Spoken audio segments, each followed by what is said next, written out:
To'shonli lavashimiz qanday tayyorlanadi? Sergo'sh mijozlari uchun to'shonli lavashning tayyorlanish jarayonini ko'rsatib beramiz. Ichkarida ish qizg'in ketyapti, kirish uchun esa maxsus forma va bosh kiyim talab qilinadi.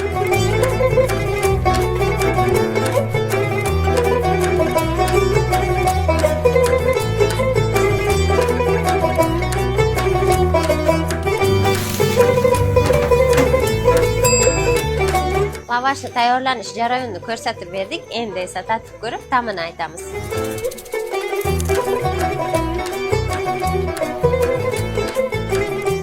Lavashni go'shtiga, sochniligiga, ta'miga o'ndan 10 baho beraman.